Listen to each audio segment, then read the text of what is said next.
Hello, my best students. Imagine this, a tiny country in East Asia, once struggling after war, suddenly creating a music movement so powerful, it conquered stadiums, charts, and hearts all over the world. From Seoul to São Paulo, from Tokyo to New York.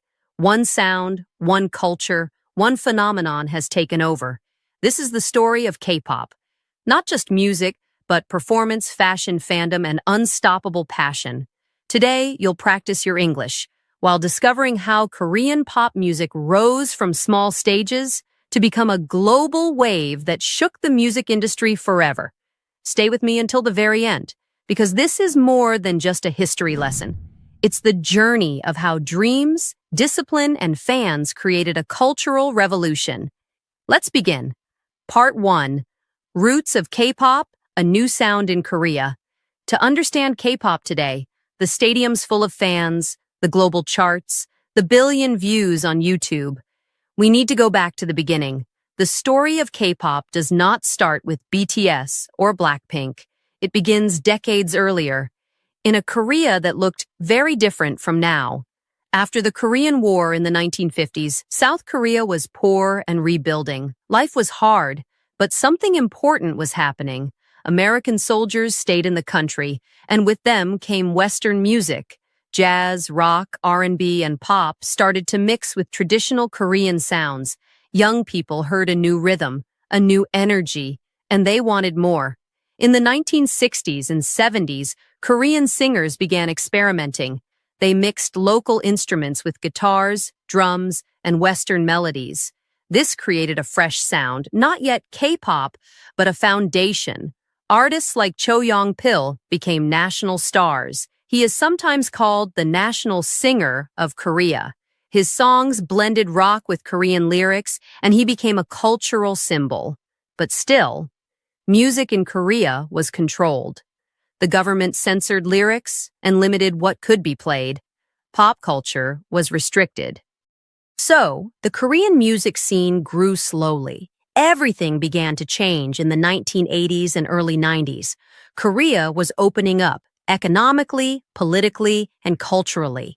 TV was becoming more popular, and young people were hungry for something new. Western MTV-style pop was inspiring a new generation. And then, in 1992, a band came that would change everything. Seo Taiji and Boys. Seo Taiji and Boys mixed rap, rock, techno, and dance. Their look was modern, their moves were sharp, and their sound was rebellious. Their debut shocked the music industry. Older critics hated it, but young Koreans loved it. For the first time, Korean youth had music that felt like their own generation. Seo Taiji and Boys opened the door to a completely new era. Many music historians say this was the birth of modern K-pop. What made them special was not just the sound. It was the combination of music, style, and performance. They didn't just stand and sing. They danced. They dressed in cool outfits. They gave fans a show. This formula, catchy songs, synchronized dance, stylish visuals, became the DNA of K-pop. After their success, music companies saw the opportunity. They thought, if we can train young talents in singing, dancing, and style, we can create stars like Seo Taiji and Boys, but even bigger. This was the seed of the idol system. Entertainment agencies began recruiting teenagers, training them for years, and then debuting them in polished groups. But we'll talk about that system more in Part 3. For now, let's stay in the early days. By the mid-1990s, new groups were forming. HOT debuted in 1996 under SM Entertainment. They are often called the first true K-pop idol group. HOT had everything: catchy music, dramatic fashion, strong fan culture. Their concerts filled arenas, and their fans screamed with loyalty. For the first time, Korean pop wasn't just music. It was an identity, a movement. HOT showed that young people would follow idols with passion. Other groups quickly followed. Sex Keys, FinKL, SES. These first-generation idols set the pattern. Multiple members, each with a different personality, designed to attract different types of fans. If you didn't like one member, you could like another. This created strong fan communities. During this time, fan culture in Korea began to grow. Fans organized clubs, bought coordinated fan items, and even started fan chants, shouting member names or lyrics together during concerts. This unique fan culture would later become one of the strongest weapons of K-pop worldwide. But it wasn't all easy. The industry was still small, and Korea itself was not yet globally famous for culture. Many people thought K-pop was just a local trend, something for teenagers only. Few imagined it could one day conquer the world. Yet, looking back, the foundations were already there. Western influence mixing with Korean creativity. The idol system beginning to form, fan culture growing strong, music becoming not just sound but a full performance. The roots of K-pop were planted in Korea's journey of recovery, modernization, and youthful energy. What started as experiments in the 70s and 80s exploded in the 90s with Seotaiji and HOT and set the stage for the global wave to come. In the next part, we'll explore how the 1990s and early 2000s shaped K-pop even more, and how the first idol generation built the blueprint for everything that followed.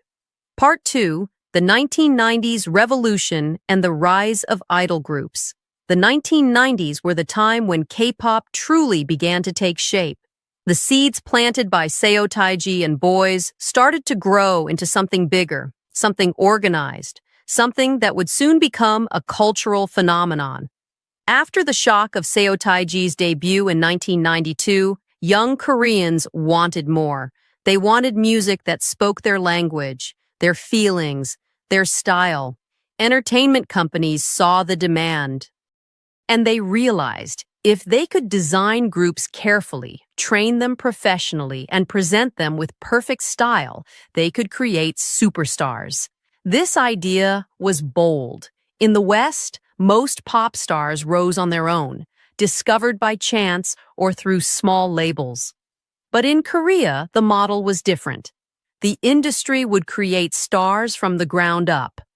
In 1995, Lee Soo-man, the founder of SM Entertainment, started to build this system. He believed music was not only sound, it was performance, fashion, and storytelling. His company created HOT in 1996, 5 young boys with powerful songs, synchronized dances, and dramatic style. HOT was a revolution. Their debut song, Candy, became a national hit. Teenagers copied their fashion, sang their songs, and filled arenas to see them live.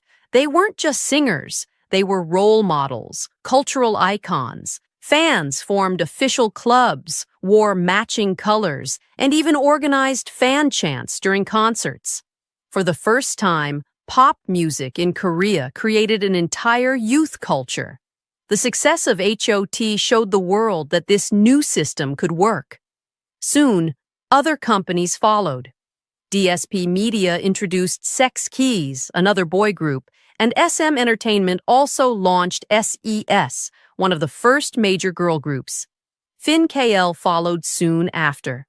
These groups gave young people new idols to admire, and competition between fan bases grew strong.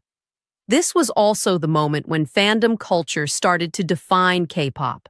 Fans weren't just listeners, they were participants. They created chants, bought albums in bulk, wrote letters, and attended every performance.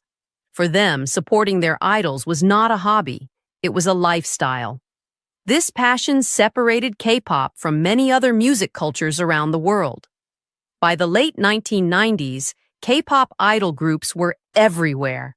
They performed on TV shows, variety programs, and music competitions. Their faces filled magazines, posters, and billboards. Young people decorated their school notebooks with idol photos. The industry had found a formula, and it was working. But the 1990s were also a time of experimentation. Companies were still figuring out the perfect system. Some groups were huge successes, others disappeared quickly, But each attempt gave the industry more experience.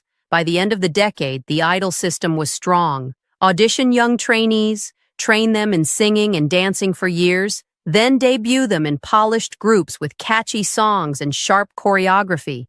At the same time, technology was changing. Korea was becoming one of the most connected countries in the world.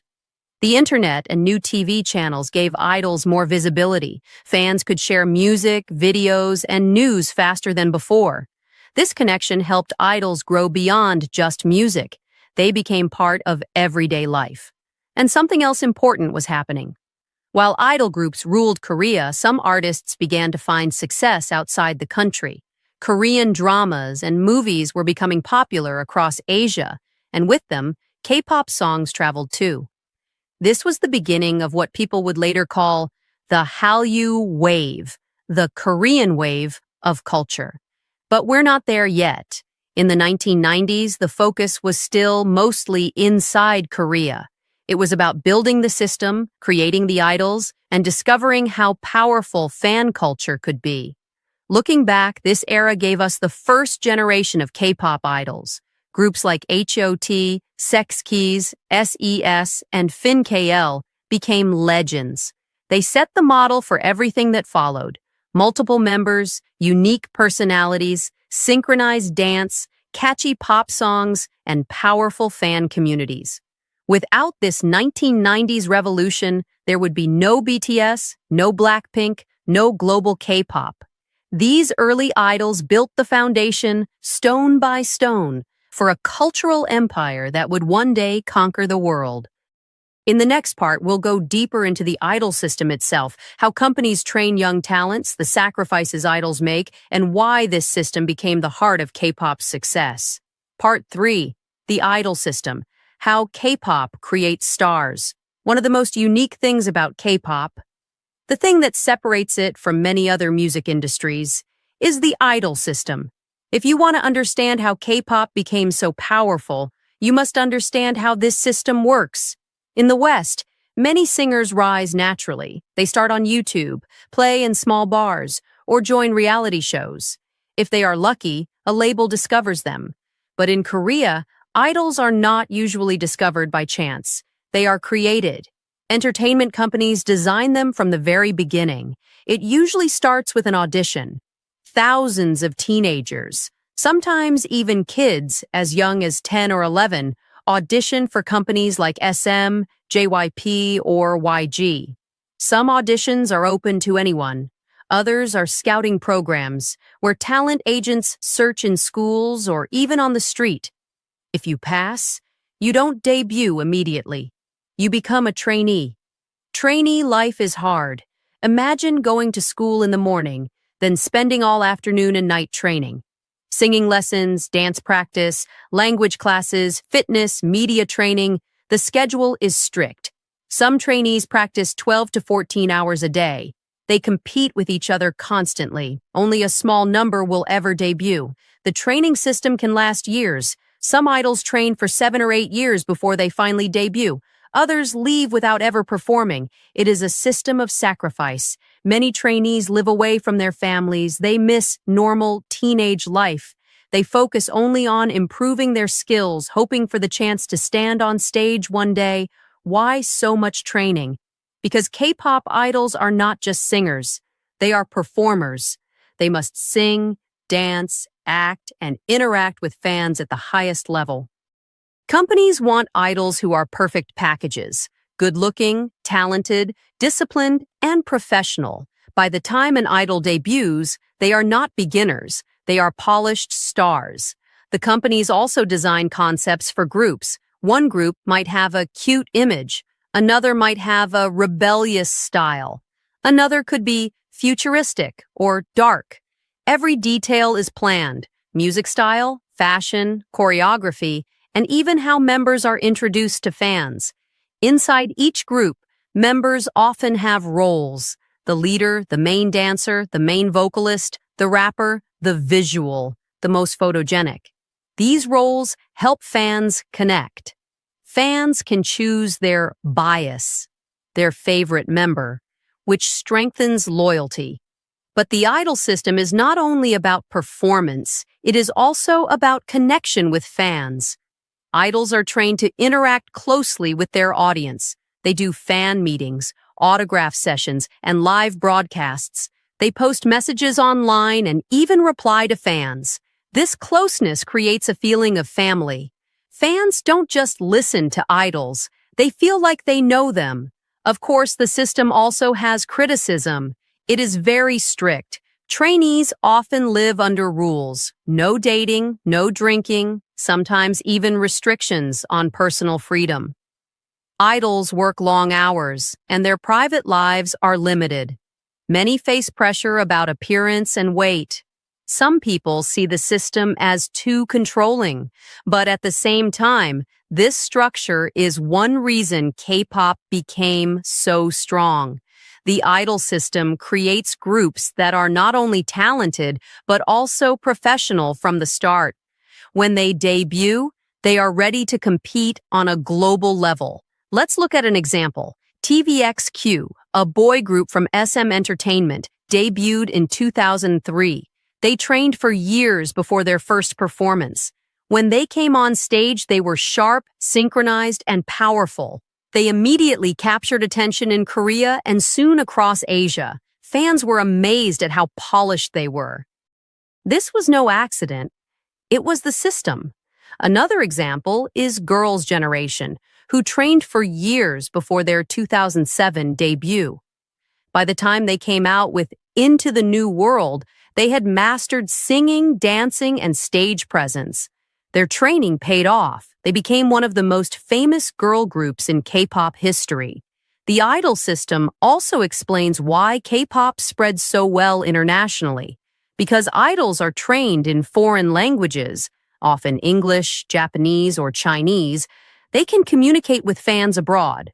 They also learn cultural sensitivity, so they can connect with different audiences. This preparation helped K-pop succeed outside Korea, long before YouTube made it global.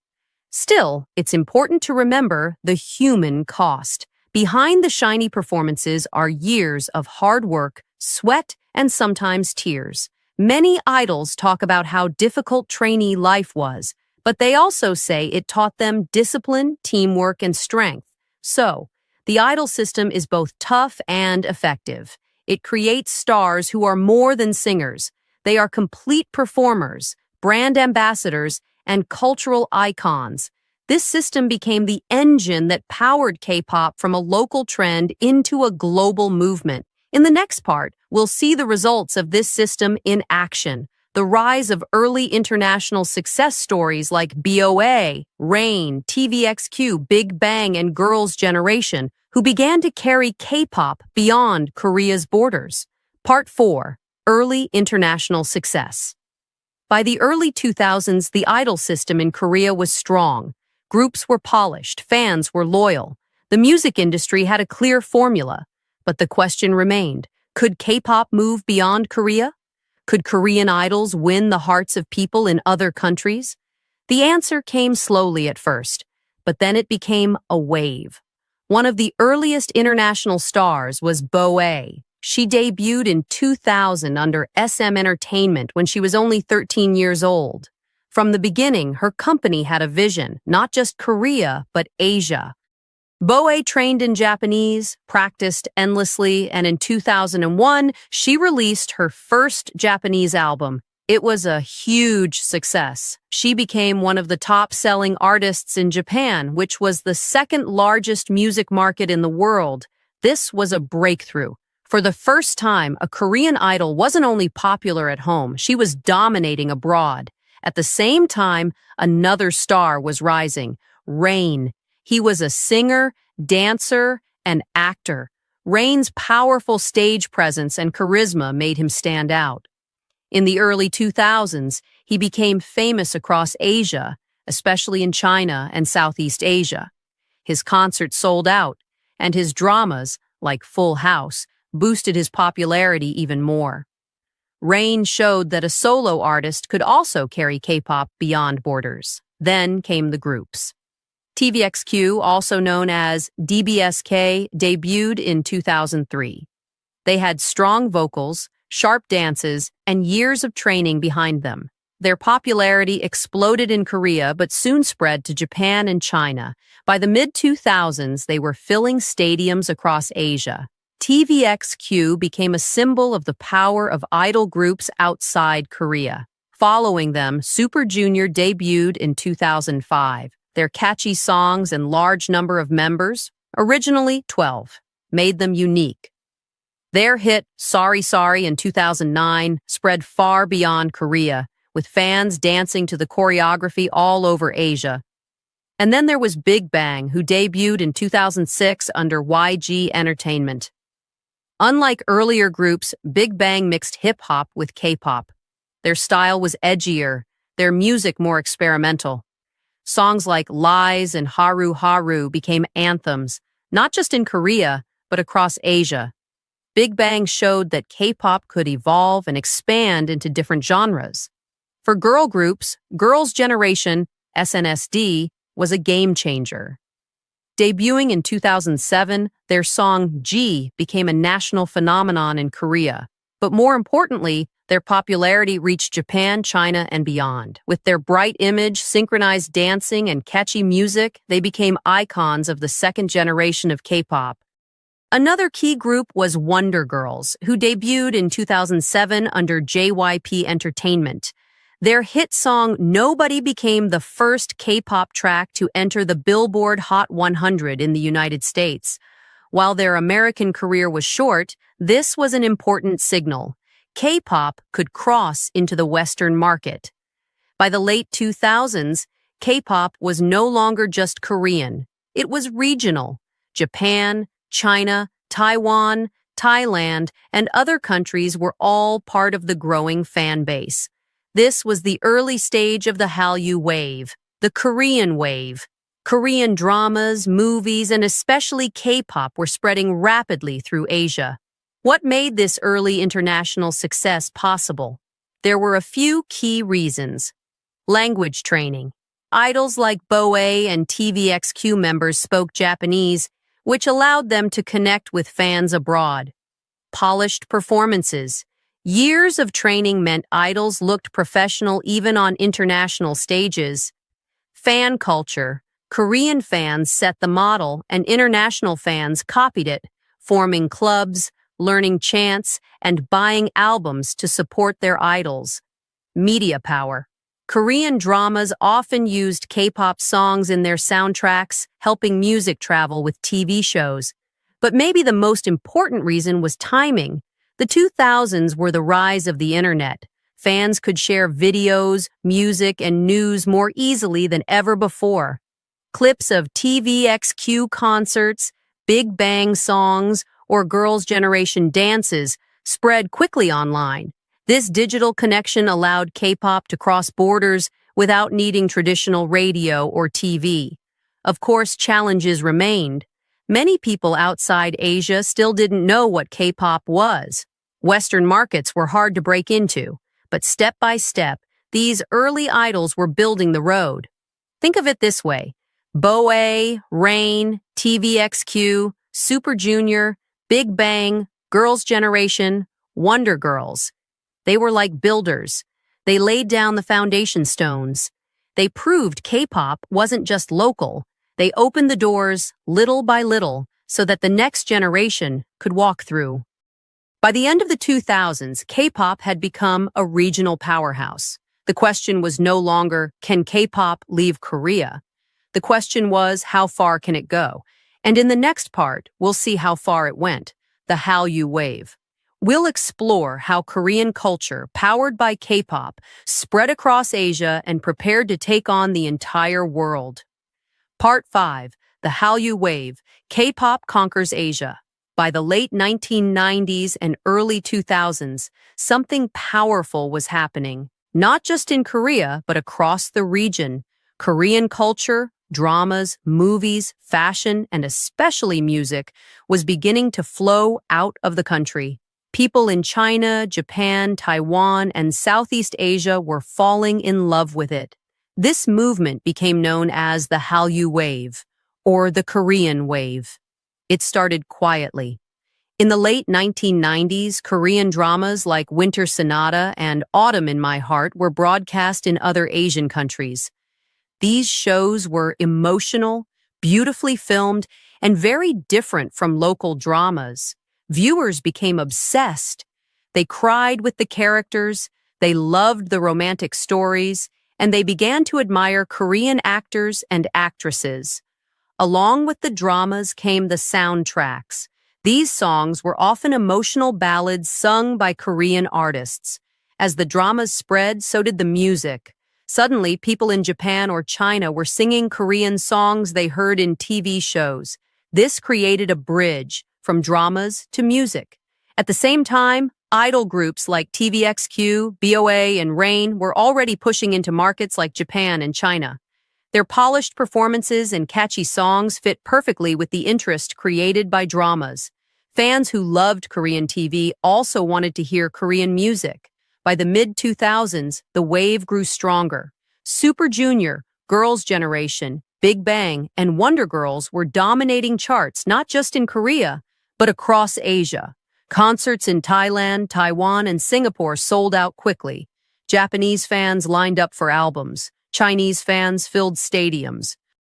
The Hallyu wave was no longer just a cultural curiosity. It was becoming a regional phenomenon. One reason for this success was the power of fandom. Korean fans had already built a unique culture of support.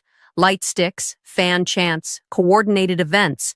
International fans copied these traditions. At concerts in Bangkok or Tokyo, fans would shout the same chants as Korean audiences. This made concerts feel like massive celebrations, connecting people across borders. Another reason was government support. The Korean government saw culture as a form of soft power. Promoting music, dramas, and films could improve Korea's image and bring economic benefits. They invested in cultural exports, supported entertainment companies, and encouraged the spread of Korean content. Technology also played a huge role. By the 2000s, South Korea had some of the fastest internet in the world. Music videos and performances were uploaded online quickly. Fans abroad could watch them almost immediately. This speed gave K-pop an advantage over other industries that still depended on CDs and TV broadcasts. But it wasn't just technology, it was also strategy. Entertainment companies carefully planned their idols' international moves.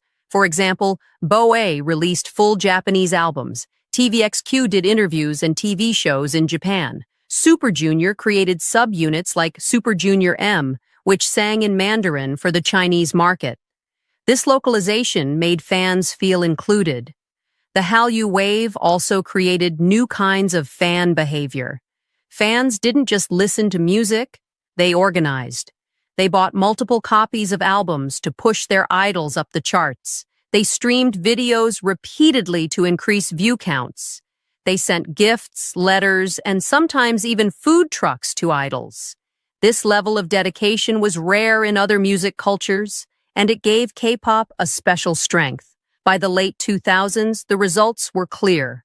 Korean music was no longer just Korean, it was Asian. From Tokyo to Bangkok, from Beijing to Manila, teenagers were singing Korean songs, learning Korean words, and dressing like their idols. But here's the interesting part. This was just the beginning. The Hallyu wave had conquered Asia, but the world was still waiting. Many people in the West didn't know about K-pop yet. Some thought it was too different or too local. Breaking into Europe and the United States seemed almost impossible. And yet, the foundation was ready. The fandom system was strong. The internet was growing. Social media platforms like YouTube, Twitter, and Facebook were rising. These tools would soon become the rocket fuel that pushed K-pop from Asia to the entire world. So the Hallyu wave was not the end of the story. It was the middle chapter. It showed that Korean culture could travel, adapt, and inspire. It gave idols international experience and confidence, and it prepared the stage for what was coming next, a global explosion. In the next part, we'll see how YouTube and social media changed everything, turning K-pop from a regional wave into a worldwide storm. The Hallyu wave was no longer just a cultural curiosity. It was becoming a regional phenomenon. One reason for this success was the power of fandom. Korean fans had already built a unique culture of support. Light sticks, fan chants, coordinated events. International fans copied these traditions. At concerts in Bangkok or Tokyo, fans would shout the same chants as Korean audiences. This made concerts feel like massive celebrations, connecting people across borders. Another reason was government support. The Korean government saw culture as a form of soft power. Promoting music, dramas, and films could improve Korea's image and bring economic benefits. They invested in cultural exports, supported entertainment companies, and encouraged the spread of Korean content. Technology also played a huge role. By the 2000s, South Korea had some of the fastest internet in the world. Music videos and performances were uploaded online quickly. Fans abroad could watch them almost immediately. This speed gave K-pop an advantage over other industries that still depended on CDs and TV broadcasts. But it wasn't just technology, it was also strategy. Entertainment companies carefully planned their idols' international moves. For example, Bowie released full Japanese albums. TVXQ did interviews and TV shows in Japan. Super Junior created subunits like Super Junior M, which sang in Mandarin for the Chinese market.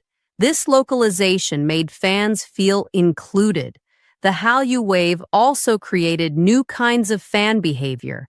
Fans didn't just listen to music, they organized. They bought multiple copies of albums to push their idols up the charts. They streamed videos repeatedly to increase view counts.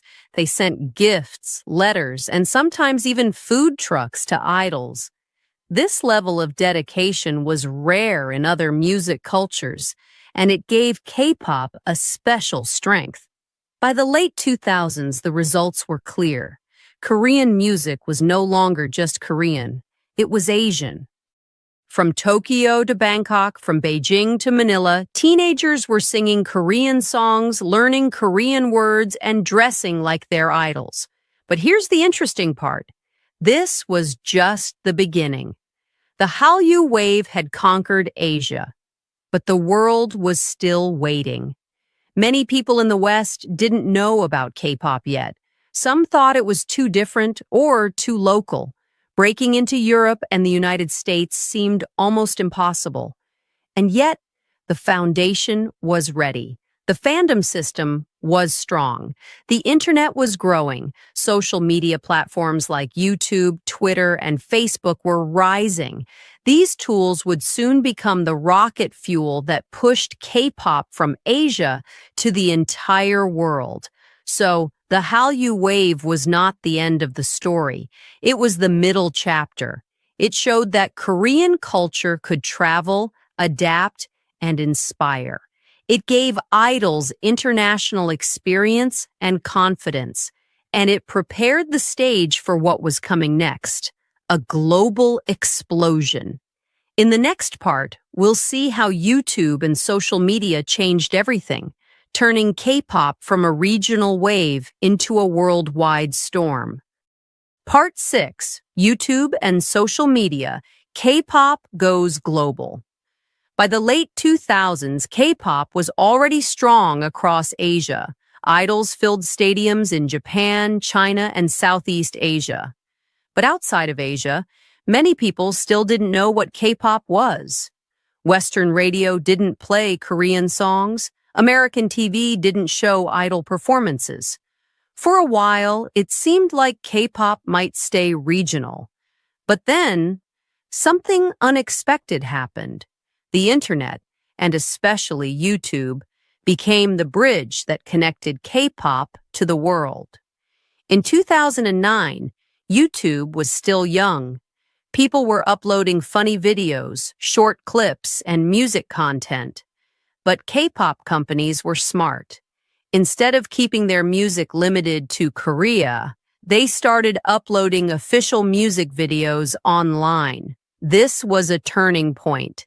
Take Girls' Generation and their hit song, G. The video was uploaded to YouTube in 2009. It wasn't just Koreans who watched.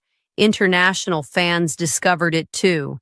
The catchy chorus, colorful visuals, and synchronized dancing were unlike anything in Western pop at the time. Fans began sharing the video everywhere. Then came Super Junior's Sorry, Sorry. The simple but addictive dance went viral. People across the world started copying the moves and posting their own videos. Suddenly, K-pop wasn't just music you listened to. It was something you could participate in. And then, in 2012, the world saw a true explosion. Psy's Gangnam Style. The video became the first in history to reach 1 billion views on YouTube. Everyone, from school kids in Europe to celebrities in America, was doing the horse dance. For many people outside Asia, this was their first taste of Korean music. It was fun, silly, and incredibly catchy. Psy may not have been a typical idol, but his success opened the world's eyes to Korea's music industry. After that, K-pop companies realized YouTube was the key. They invested heavily in high-quality music videos with bright visuals, complex dance routines, and cinematic storytelling. Unlike many Western artists who released only audio tracks, K-pop always came with a strong visual element, and YouTube was the perfect platform for that. Social media also played a huge role. Fans used Twitter, Facebook, and later Instagram to share their love for idols. They created fan accounts, translated interviews, and posted updates in real time. Even fans who didn't speak Korean could still connect through translations and community. This global fan activity became a unique power. Fans would organize streaming parties, where thousands of people across the world pressed play on a video at the same time to increase views. They would vote in online polls to help idols win awards. They would trend hashtags on Twitter to celebrate new releases. This collective energy made K-pop visible everywhere. By the mid-2010s, the impact was undeniable. Music videos from groups like EXO, Big Bang, and 2NE1 were getting millions, even hundreds of millions, of views. Western media started paying attention. Articles appeared asking, "What is K-pop?" and "Why are these groups so popular online?" Another important factor was fan translations. Fans around the world took it upon themselves to translate lyrics, interviews, and variety shows. This allowed non-Korean speakers to enjoy the content fully. Without these translations, K-pop might have stayed hidden behind a language barrier. But fans broke that barrier themselves. At the same time, idols began using social media directly.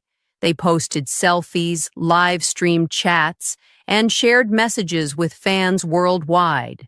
This closeness made fans feel like part of the journey. They weren't just watching stars from far away, they were interacting with them.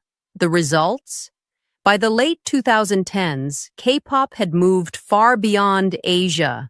Concerts were happening in Europe, South America, and North America. Fans in Paris, Los Angeles, and Mexico City were singing Korean lyrics word for word. The Hallyu wave had transformed into a global tsunami. But this global expansion also brought competition. To stand out, K-pop groups had to push harder. They invested in more creative music videos, more intense choreography, and bigger world tours. The scale grew massive. Looking back, it's clear. Without YouTube and social media, K-pop might have stayed regional. Traditional media in the West wasn't ready to promote Korean music, but online platforms allowed fans and idols to connect directly, And once people experienced K-pop's energy, they wanted more. This was the era that set the stage for the biggest global breakthroughs. Groups like BTS and Blackpink, who would not only dominate online, but also break into the most competitive music markets in the world. In the next part, we'll explore that breakthrough, how BTS, Blackpink, and others carried K-pop to America, Europe, and beyond, and how they changed the music industry forever. Part 7, BTS and Blackpink, K-pop breaks the West. By the mid-2010s, K-pop was already a global internet phenomenon. Millions of fans streamed videos, shared songs, and translated interviews. Concerts were happening not only in Asia, but also in Europe and South America. But one market remained the hardest to enter, the West, especially the United States. For years, K-pop groups tried. The Wonder Girls toured with the Jonas Brothers in 2009. Girls' Generation performed on American TV. Big Bang and 2NE1 had growing fan bases in the US, but real mainstream success was still out of reach. Western radio stations didn't play Korean songs. Award shows didn't invite K-pop idols. It felt like a wall. That wall finally broke with BTS. BTS debuted in 2013 under Big Hit Entertainment, a small company compared to giants like SM, YG, and JYP. At first, they weren't very famous, but they had something different, a deep connection with their fans. From the beginning, BTS shared their struggles honestly. They wrote songs about youth, mental health, and chasing dreams. Their message was raw, emotional, and relatable. Most importantly, they used social media better than anyone. BTS members tweeted, live-streamed, and interacted with fans constantly. This built a powerful fan base called ARMY. ARMY was not just a fan group. It became a global movement. Fans organized projects, streamed songs, and promoted BTS everywhere online. Step by step, BTS began to rise. Their performances were sharp. Their music videos were stunning. Their songs mixed Korean and English, rap and pop, tradition and modernity. By 2017, they achieved what no other K-pop group had done before. They won the Billboard Top Social Artist Award in America, beating Justin Bieber. The world started to pay attention. From there, BTS's success exploded. They appeared on American talk shows, performed at the American Music Awards, and topped the Billboard Hot 100 with hits like Dynamite, Butter, and Permission to Dance. They sold out stadiums around the world, including Wembley in London and the Rose Bowl in Los Angeles. They even spoke at the United Nations about youth empowerment. BTS showed that K-pop could not only enter the West, it could dominate. They weren't just guests in the global music scene, they were leaders. At the same time, Blackpink was rising as the leading K-pop girl group. Debuting in 2016 under YG Entertainment, Blackpink had a different style, fierce, glamorous, and international from the start. Their songs like Boombaya, Do Do Do Do, and Kill This Love became global anthems. Their music videos reached hundreds of millions of views within days. Blackpink also broke records in the West.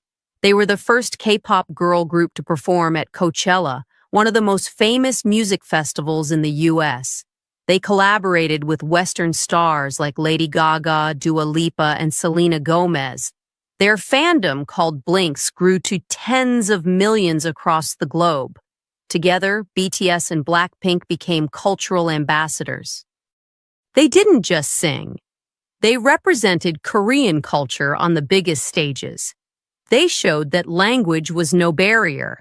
Fans in Brazil, France, Egypt, and Canada sang Korean lyrics with pride. Their success also changed how Western media viewed K-pop. Suddenly, award shows wanted idols. Fashion brands invited them as ambassadors. Magazines put them on the cover. K-pop was no longer foreign. It was mainstream. But let's be clear. BTS and Blackpink did not succeed alone. They stood on the shoulders of the idols who came before. Bowie, Rain, TVXQ, Big Bang, Girls' Generation, and many others. Those early stars built the road. BTS and Blackpink drove on it at full speed. The rise of these groups also proved the power of fandoms. ARMY and Blinks showed what organized fan bases could do. They streamed songs to the top of charts. They bought millions of albums. They flooded social media with hashtags. They donated to charities in the names of their idols. They were more than fans. They were communities with purpose. By the late 2010s and early 2020s, K-pop was everywhere. BTS topped the Billboard charts multiple times. Blackpink headlined Coachella. Stray Kids, Twice, 17, and other groups were touring the world. Korean songs were played in American malls, European clubs, and African radios. The dream of global success had become reality, and perhaps the most beautiful part was this. K-pop didn't lose its Korean identity. Even as groups conquered the West, they continued singing in Korean, blending their culture with global pop. Instead of changing to fit the world, they invited the world to embrace them, and the world said yes. In the next and final part, we'll explore the future, where K-pop is going, the challenges it faces, and how it has already changed music forever. Part 8, The Future of K-pop. So here we are, at the final chapter of the K-pop story. We've seen how it began with Seo Taiji and Boys, how the idol system trained stars, how the Hallyu wave conquered Asia, how YouTube and social media took K-pop global, and how BTS and Blackpink broke into the West. But the story is not finished. In fact, K-pop is still being written, right now, today. The question is, what is the future of K-pop? First, let's look at the present. K-pop is now one of the most powerful music industries in the world. Groups like BTS, Blackpink, Twice, Stray Kids, 17, aespa, and New Jeans are selling out stadiums worldwide. Their albums top global charts. Their music videos reach millions of views in hours, and their fandoms are some of the most organized communities in the world. K-pop has become a global brand. It is not only about music anymore. Idols model for luxury fashion houses like Chanel, Gucci, Dior, and Louis Vuitton. They appear in Hollywood films and global commercials. K-pop is part of the cultural conversation everywhere, from New York to Paris to Jakarta. So, what comes next? 1. More global expansion. K-pop will continue to spread. Already, groups are training members from different countries: Japan, China, Thailand, even the US and Europe. Future groups may be completely international, with members from all over the world. This strategy makes K-pop even more global because fans can connect with idols who share their language or culture. 2. Technology and virtual idols. The future of K-pop may not be only human. Virtual idols, animated or AI-generated, are starting to appear. Some companies are experimenting with hologram concerts, VR fan meetings, and AI voices. Imagine going to a K-pop concert in your living room through virtual reality. The technology will keep changing how fans and idols connect. 3. Challenges of the idol system. At the same time, K-pop faces challenges. The idol system, while effective, is often criticized for being too strict. Trainees work long hours. Idols face pressure about looks and behavior, and mental health issues are serious. As K-pop grows, there will be more calls for balance, protecting idols while still delivering high-quality performances. 4. Competition in the global market. As K-pop grows worldwide, it also faces more competition. Western artists are learning from K-pop's strategies, high-quality videos, strong fan interaction, global tours. At the same time, other countries like Japan, China, and even the Philippines are creating their own idol groups inspired by K-pop. The global stage is more crowded, and K-pop must continue to innovate. 5. Staying true to identity. One big question is, will K-pop keep its Korean identity, or will it become more Western to fit the global market? So far, K-pop has succeeded by blending both, keeping Korean lyrics and style while also mixing in global trends. The future will depend on whether fans continue to love this mix. 6. The power of fandoms. Perhaps the most important part of the future is the fandom. ARMY, Blinks, Once, Carrots, and many more have proven that fans are the real engine of K-pop. Their passion drives sales, streams, and visibility. As long as fandoms stay strong, K-pop will continue to rise. The challenge will be keeping these communities healthy, positive, and inclusive. Let's also think about the cultural impact. K-pop has already changed how the world sees Korea. Once, Korea was known mainly for technology brands like Samsung and Hyundai. Today, it is also known for its music, dramas, and fashion. This cultural influence, this soft power, will continue to grow. K-pop has become one of Korea's most powerful exports, shaping how people across the globe view the country. And beyond Korea, K-pop has changed music itself. The idea of training idols, mixing performance with fashion, and building strong fandoms is now being studied worldwide. Many Western companies are asking, how can we do what K-pop does? This influence will keep spreading into the global industry. But let's be honest, the future of K-pop is not guaranteed. Trends change, audiences shift, new platforms rise.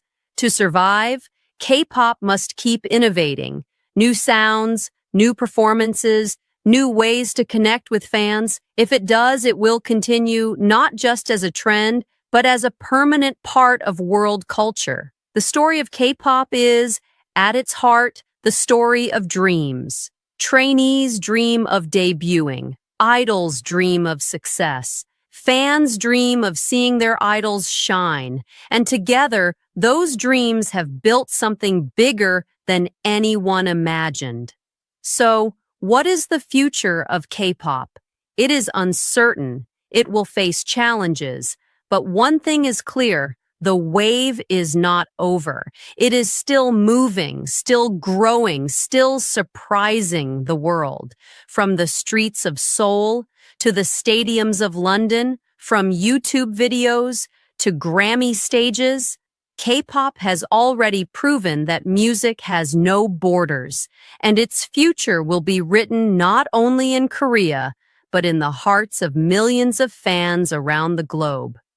The story continues, and the next chapter is waiting to be written.